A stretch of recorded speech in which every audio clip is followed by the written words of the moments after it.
नमस्कार दोस्तों, मैं दीपेंद्र सिंह कुशवाहा आप लोगों का स्वागत करते हैं आपके अपने चैनल जीवन कोचिंग सेंटर में।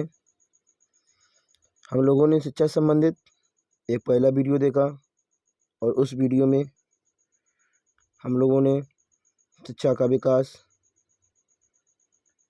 1854 से पहले किस प्रकार से हुआ, किस प्रकार से विलियम जोन्स और विल्किंस ने और Bengal Asiatic society of Bengal के सहयोग से बहुत सारी पुस्तकों को परिवर्तित किया गया और भारत में शिक्षा के लिए 1 लाख रुपए किस प्रकार से मिला, इन सब की बात कर रहे हैं। तो उसी के आगे उसी क्रम में आज हम लोग बात करेंगे वुड डिस्पैच की। तो पहला पॉइंट, वुड डिस्पैच क्या है, इससे संबंधित तो क्वेश्चन 4 प्रकार के बनते हैं। पहला क्वेश्चन क्या बनेगा, जब वुड डिस्पैच आया तो उस समय गवर्नर कौन था, एक क्वेश्चन ये बनेगा। दूसरा आता है वुड डिस्पैच ने शिक्षा संबंधित क्या सिफारिश की, वुड डिस्पैच ने शिक्षा संबंधित क्या सिफारिश की। इसके बाद तीसरा आता है वुड डिस्पैच से संबंधित कि इसके समय कौन सा विश्वविद्यालय स्थापित किए गए। ये 3 क्वेश्चन वुड डिस्पैच से संबंधित बनते हैं, तो हम इन तीनों की बात करेंगे।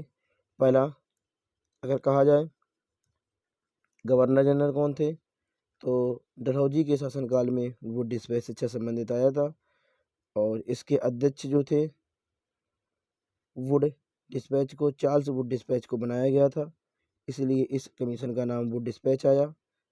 इन्होंने सिफारिश किसकी की, तो उन्होंने विश्वविद्यालय स्तर पर शिक्षा देने की सिफारिश की थी। और दूसरी बात, जिस तरह से संविधान में एक क्वेश्चन आता है, संविधान में क्वेश्चन ये है कि भारतीय संविधान का मैग्ना कार्टा किसे कहा जाता है, तो हम लोग कहते हैं मौलिक अधिकार को कहा जाता है। उसी प्रकार से शिक्षा का मैग्ना कार्टा अगर कहा जाए भारत में शिक्षा का मैग्ना कार्टा, तो वुड डिस्पैच को कहा जाता है। भारतीय शिक्षा का मैग्ना कार्टा किसे कहा जाता है, वुड डिस्पैच को कहा जाता है। इसी प्रकार से तो ये 3 पॉइंट, पहला गवर्नर याद रखना, भारत में शिक्षा का मैग्ना कार्टा याद रखेंगे। इसके बाद इसकी क्या सिफारिश रही, विश्वविद्यालय स्तर पर शिक्षा का प्रसार करना। इसके बाद इसी की सिफारिश के आधार पर लोक शिक्षा विभाग की स्थापना की गई और इसी की सिफारिश के आधार पर जब इन्होंने विश्वविद्यालय स्तर पर सिफारिश की, तो इसने सिफारिश के आधार पर 3 विश्वविद्यालय स्थापित किए गए। 3 विश्वविद्यालय स्थापित किए गए, एक स्थापित किया गया कलकत्ता में, एक स्थापित किया गया मद्रास में और एक स्थापित किया गया बम्बई में। अगर क्वेश्चन का आ जाए जो 3 विश्वविद्यालय स्थापित किए गए उनमें से पहला विश्वविद्यालय कौन सा था, तो कलकत्ता विश्वविद्यालय पहला विश्वविद्यालय माना जाता है। और इसकी सिफारिश के आधार पर महिलाओं के शिक्षा के लिए भी प्रयास पाठशाला स्थापित किए गए। तो जेई वेतन के प्रयासों से महिला पाठशालाओं की स्थापना की गई, महिला पाठशालाओं की स्थापना की गई। आगे बात करें, इसके बाद आता है हंटर कमीशन, हंटर आयोग। हंटर आयोग में भी वही बातें पूछी जाती हैं, कहा जाता है कौन गवर्नर था, कौन गवर्नर था। तो गवर्नर की बात करें, गवर्नर कौन, एक तो बात ये पूछता है। इसके बाद इसकी सिफारिश क्या थी और इसके शासनकाल में कौन से विश्वविद्यालय स्थापित किए गए। तो अगर कहा जाए गवर्नर था रिपन थे, सिफारिश इन्होंने की थी जो प्राथमिक शिक्षा है, प्राथमिक शिक्षा विद्यार्थियों को दी जाए और जो प्राथमिक शिक्षा दी जाए वो उनकी मातृभाषा के आधार पर दी जाए। मातृभाषा या उनकी स्थानीय भाषा, जो उनकी स्थानीय भाषा बोली जाती है उसके आधार पर शिक्षा दी जाए।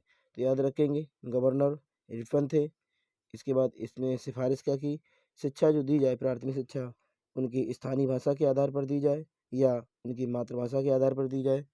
और लेके कौन आए थे? इसे हंटर लेके आए थे, इसीलिए इस आयोग का नाम हंटर शिक्षा आयोग आया। लेके कब आए थे? तो याद रखेंगे 1884 में। 1884 में इसके द्वारा 2 विश्वविद्यालय स्थापित किए गए। एक आता है पंजाब विश्वविद्यालय, एक आता है इलाहाबाद विश्वविद्यालय। तो याद रखेंगे पंजाब विश्वविद्यालय की स्थापना हुई थी 1882 में और इलाहाबाद विश्वविद्यालय की स्थापना हुई 1887 में। तो इन दोनों को ध्यान देना। आगे आते हैं, इसके बाद रेलवे कमीशन आया। रेलवे कमीशन किसके शासनकाल में आया? अगर हम बात करें रेलवे कमीशन, उस समय गवर्नर कौन थे? एक क्वेश्चन फिर यहाँ से पूछेगा वही बात। इसके बाद क्या सिफारिश की इन्होंने और कौन कौन से कार्य किए? तो याद रखेंगे गवर्नर था करजन। गवर्नर कौन था? करजन था। इसके बाद इसी गवर्नर की जो अध्यक्षता आयोग बना था, उसमें 2 भारतीय सदस्य भी थे। 2 भारतीय सदस्य कौन कौन थे? याद रखेंगे सैयद हुसैन बेलग्रामी। एक थे सैयद हुसैन बेलग्रामी, दूसरे थे जस्टिस गुरुदास बनर्जी। 2 भारतीय सदस्य याद रखेंगे, जस्टिस गुरुदास बनर्जी थे। आगे बात करें, इसके बाद अगर हम बात करें तो इसमें जो पहले विश्वविद्यालय की बात कही गई और बाद में विश्वविद्यालय स्थापित भी होने अधिनियम आया एक। तो 1904 में भारतीय विश्वविद्यालय अधिनियम पारित किया गया। 1904 भारतीय विश्वविद्यालय अधिनियम पारित किया गया और यह अधिनियम क्या था? सर टॉमस रेले की अध्यक्षता में आया था। सर टॉमस रेले की अध्यक्षता में आया था। तो याद रखेंगे सर टॉमस रेले की अध्यक्षता में आया था, क्योंकि इस कमीशन के अध्यक्ष रेले ही थे। तो सर टॉमस रेले की अध्यक्षता में किया गया। इसके बाद इसमें प्रधानता भारतीय व्यक्तियों ने कहा कि गोपाल कृष्ण गोखले ने कहा कि इसमें अंग्रेजी शिक्षा अगर दी जाए तो इन्होंने कहा कि भारत में अगर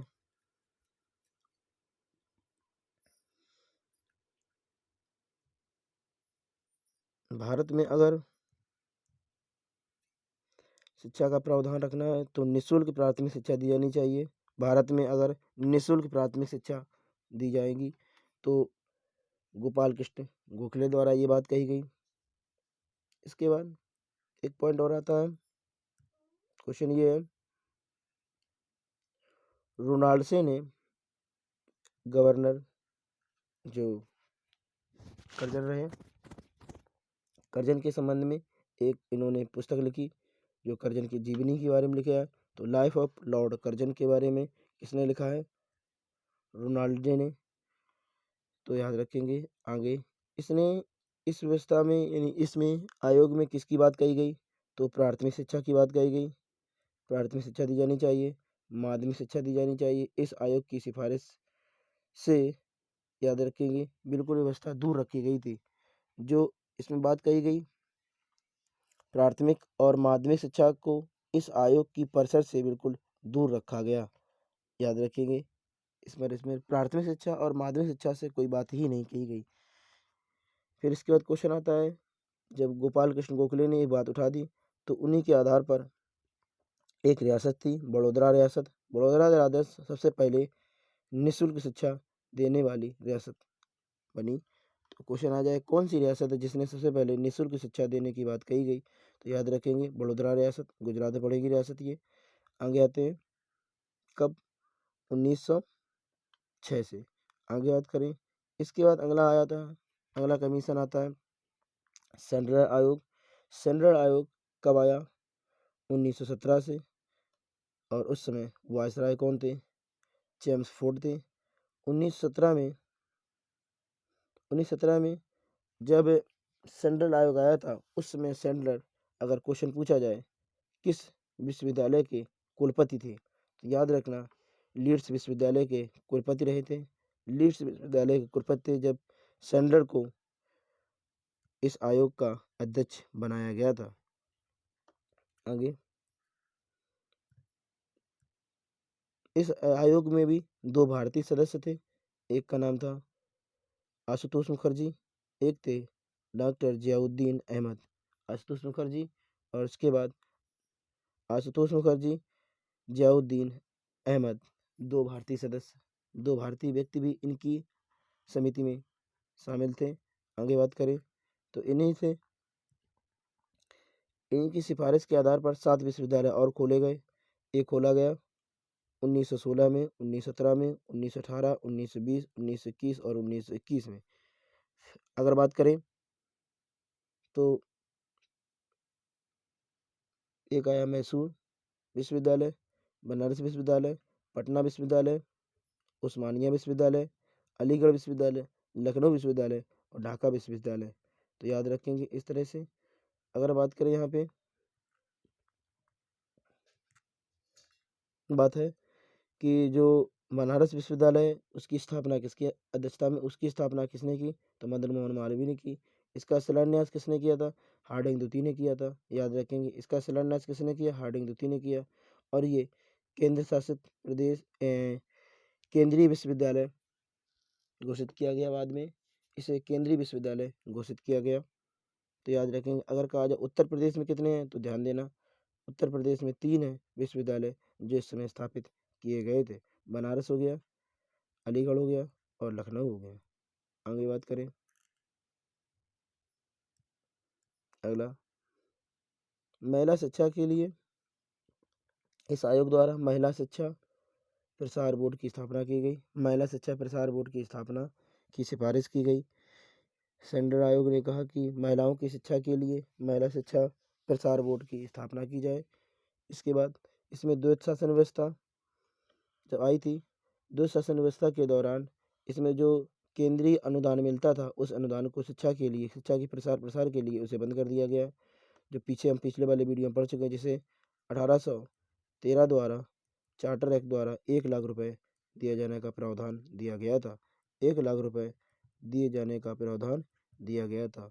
तो याद रखेंगे इतनी बात। आगे आते हैं। इसके बाद हार्टोग समिति आई 1929 में। इस समय गवर्नर कौन था? इरविन थे। इसने क्या सिफारिश दी? इसने कहा कि केंद्रीय शिक्षा सलाहकार बोर्ड की पुनः स्थापना की जानी चाहिए, पुनः गठित किया जाना चाहिए। केंद्रीय शिक्षा सलाहकार बोर्ड का पुनर्गठन किया जाना चाहिए। और इसके बाद किया भी गया। कब किया गया? 1935 में। बाद में केंद्रीय शिक्षा सलाहकार बोर्ड का गठन किया गया। इसके बाद वर्धा कमीशन आया शिक्षा संबंधित। वर्धा कमीशन याद रखेंगे।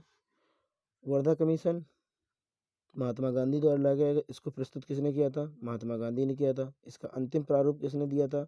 तो डॉक्टर जाकिर हुसैन समिति द्वारा एक डॉक्टर हुसैन समिति बनी थी। उस समिति के द्वारा इसे अंतिम प्रारूप यानी अंतिम प्रस्तुति की गई थी। इसको प्रस्तुत किया था महात्मा गांधी ने और अंतिम प्रारूप याद रखेंगे जाकिर हुसैन समिति द्वारा प्रस्तुत किया गया। इसका उद्देश्य क्या था?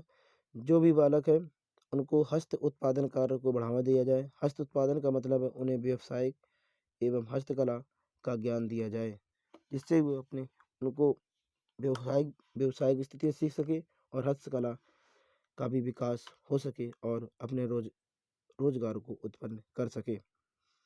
और इसके बाद एक समिति और बनी थी, समिति थी प्रौढ़ शिक्षा समिति। प्रौढ़ शिक्षा समिति के अध्यक्ष कौन थे? डॉक्टर सैयद महमूद इसके अध्यक्ष बने थे। इसके बाद ये बनी कब थी? 1939 में। इसके बाद अगला आता है अगला कमीशन सार्जेंट कमीशन आया। इस सार्जेंट कमीशन ने 1944 में आया। सार्जेंट कमीशन उस समय वायसराय कौन थे? वेबल थे। इसने क्या कहा? इसने कहा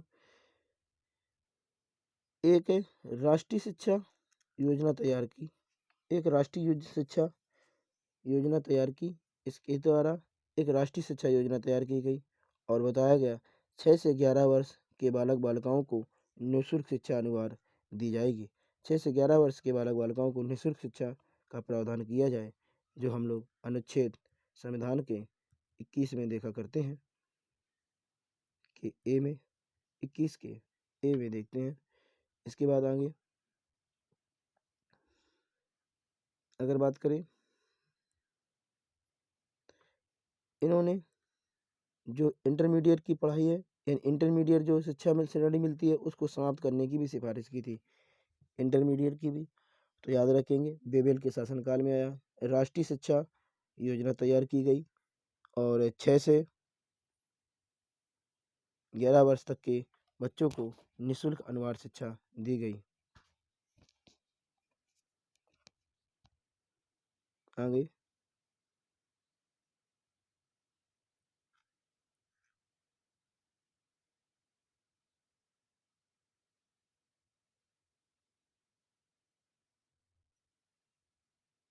राधाकृष्णन आयोग आया।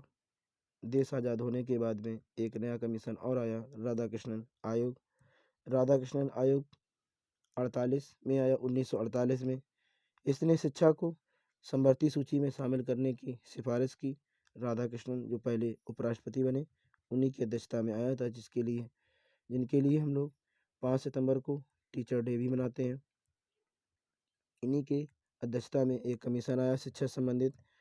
तो इन्होंने शिक्षा को समवर्ती सूची में शामिल करने की सुझाव दिया था और इसके बाद इनके सुझाव पर विश्वविद्यालय अनुदान आयोग स्थापित किया गया था। 1900 विश्वविद्यालय अनुदान आयोग स्थापित किया गया था 1953 में। इसके बाद इसे 1956 में एक स्वतंत्र निकाय का कार्य नियुक्त कर दिया गया, एक स्वतंत्र कार्य करने लगी थी। आगे इसके बाद प्रशासनिक सेवाओं के लिए स्नातक की डिग्री, जो प्रशासनिक सेवा, इसका मतलब जो ICS की जो भर्ती हुआ करती थी उसके लिए इन्होंने कहा कि स्नातक की उपाधि आवश्यक नहीं है। ICS की भर्ती के लिए स्नातक की उपाधि आवश्यक नहीं है। इसके बाद कोठारी कमीशन आया। कोठारी कमीशन ने शिक्षा संबंधित, तो ये कोठारी कमीशन आया। कोठारी कमीशन 64 में आया और इसी कमीशन के आधार पर राष्ट्रीय शिक्षा नीति लागू की जाती है। पहली राष्ट्रीय शिक्षा नीति जब 1968 आई थी तो कोठारी कमीशन की सिफारिश के आधार पर आई थी और इन्होंने कहा था कि शिक्षा संबंधित अगर 6% खर्चा करना है तो भारत की कुल राष्ट्रीय आय का उसका 6% शिक्षा पर खर्च किए जाने की सिफारिश कही गई। आगे तो इसी कमीशन द्वारा राष्ट्रीय शिक्षा नीति 68 लाई गई। पहली राष्ट्रीय शिक्षा नीति 1968 में, दूसरी राष्ट्रीय शिक्षा नीति 86 में, इसके बाद तीसरी राष्ट्रीय शिक्षा नीति 2020 में आई थी। आगे बात करें, इसके बाद एक क्वेश्चन आता है, प्रोफेसर यशपाल 2008 में एक समिति बनी थी। इस समिति ने क्या किया था? राष्ट्रीय उच्च शिक्षा और अनुसंधान आयोग के गठन की सिफारिश की थी। राष्ट्रीय उच्च शिक्षा और अनुसंधान आयोग के गठन की सिफारिश की और इसके बाद जो नवोदय विद्यालय है उसको एक आदर्श विद्यालय के रूप में विकसित किया जाए। ये कौन सी समिति बनी थी? ये बनी थी राममूर्ति समिति 1990 में। राममूर्ति समिति नवोदय विद्यालय को आदर्श विद्यालय बनाया जाए, ये राममूर्ति समिति बनी थी। और प्रोफेसर यशपाल 2008 में जो समिति बनी थी वो राष्ट्रीय उच्च शिक्षा और अनुसंधान आयोग के गठन की सिफारिश पर कही गई और इसके बाद इन्होंने ही जो डीम्ड विश्वविद्यालय होते हैं इनकी मान्यताओं को समाप्त करने की भी बात कही थी। आगे तो पहली राष्ट्रीय शिक्षा नीति कब आई? तो याद रखेंगे राष्ट्रीय शिक्षा नीति 68 में आई, कोठारी कमीशन की सिफारिश पर आई। इसमें 14 वर्ष तक के बच्चों को निःशुल्क शिक्षा का प्रावधान किया गया।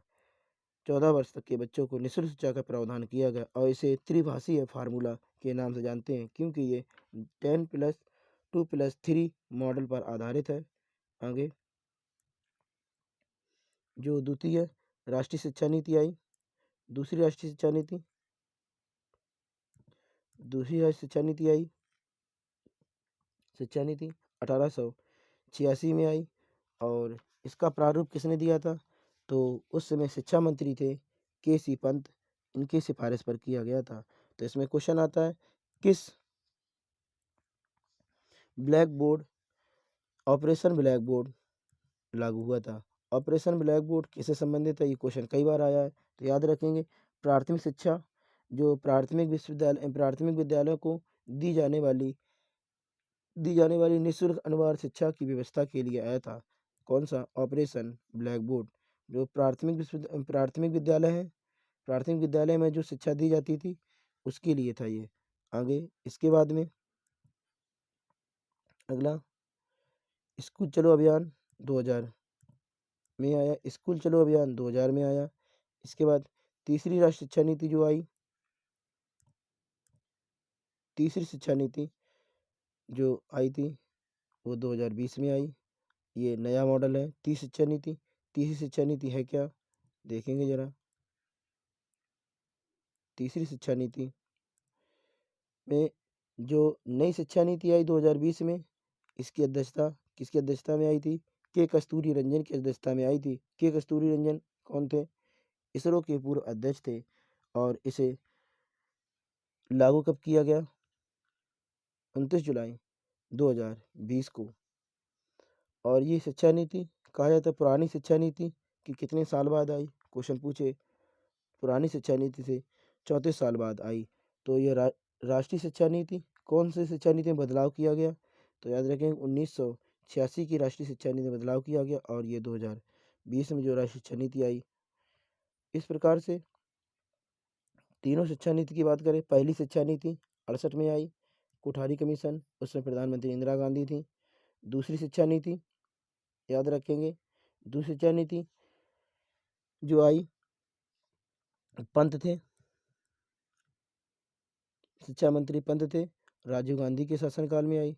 तीसरी शिक्षा नीति नरेंद्र मोदी के शासन में आई, के कस्तूरी रंजन की अध्यक्षता में। तो याद रखेंगे किस कस्तूरी रंजन की अध्यक्षता में तीसरी शिक्षा नीति आई थी। इसके बाद एक क्वेश्चन आता है 1992 में जो दूसरी शिक्षा नीति थी 1986 वाली, इसमें संशोधन किया गया था। और संशोधन किया गया था, और उस समय संशोधन जब किया गया था तो प्रधानमंत्री कौन थे? तो नरसिम्हा राव थे। दूसरी शिक्षा नीति में संशोधन हुआ था। क्वेश्चन है कौन सी शिक्षा नीति में संशोधन हुआ? तो दूसरी शिक्षा नीति में संशोधन किया गया था। तो याद रखेंगे। आगे दूसरी बात करें, इसके बाद जो दूसरी शिक्षा नीति थी उसका मॉडल, दूसरी शिक्षा नीति का जो मॉडल था 10+2+3 था। अगर हम बात करें 2020 में जो नई शिक्षा नीति आई उसका मॉडल क्या है? 5+3+3+4। इसका मतलब है 5+3, 5 का मतलब है फाउंडेशनल स्टेज। फाउंडेशनल स्टेज का मतलब है प्राइमरी स्कूल 3 साल का।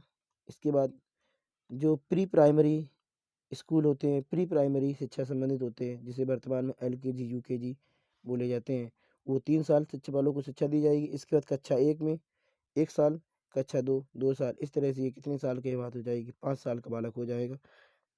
इस तरह से बालक 5 साल।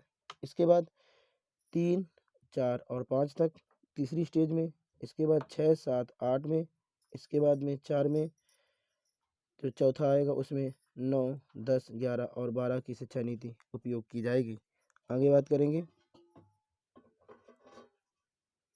देखेंगे। और इसमें एक बात और, जो नई शिक्षा नीति है उसमें नवीं कक्षा से ही विषय चुनने की आज़ादी दी जाएगी। नवीं कक्षा से ही विषय चुनने की आज़ादी दी जाएगी। और डिग्री, जो स्नातक की डिग्री होगी 4 साल की होगी, और MPhil का कोर्स समाप्त कर दिया जाएगा। और इसमें वही बात कही गई, जो GDP का 6% खर्चा किया जाएगा। जो वर्तमान में GDP का कितना परसेंट खर्चा होता है? याद रखेंगे 4.43% GDP का सिर्फ खर्चा किया जाता है। क्वेश्चन, नई शिक्षा नीति 2020 में लागू हुई थी, तो उसको लागू करने वाला पहला राज्य कर्नाटक बना था। और 2030 तक 3 से 18 वर्ष तक के प्रत्येक बच्चों को गुणवत्तापूर्ण शिक्षा दी जाएगी। तो इतना था शिक्षा नीति संबंधित। आप लोग अगर वीडियो अच्छा लगा हो तो सभी लोग वीडियो को शेयर करें और चैनल को लाइक करें। वीडियो को लाइक करें और चैनल को सब्सक्राइब करें। सभी लोग चैनल को सब्सक्राइब कर लें, बेल आइकन को दबाना ना भूलें। अच्छा लगा हो तो वीडियो शेयर करें और कमेंट करके ज़रूर बताएं। और दूसरी बात, इसकी पीडीएफ पूरी आज ही पूरा लास्ट वीडियो था इसका, और पीडीएफ आपको इस टेलीग्राम चैनल पर मिल जाएगी। सर्च करेंगे जीवन कोचिंग सेंटर के नाम से, तो याद रखना जीवन कोचिंग सेंटर के नाम से आप टेलीग्राम सर्च करेंगे तो इसका पूरा पीडीएफ मिल जाएगा। जितने भी आपको टॉपिक पढ़ाए जाएंगे वो सब टॉपिक इसी में मिल जाएंगे। धन्यवाद।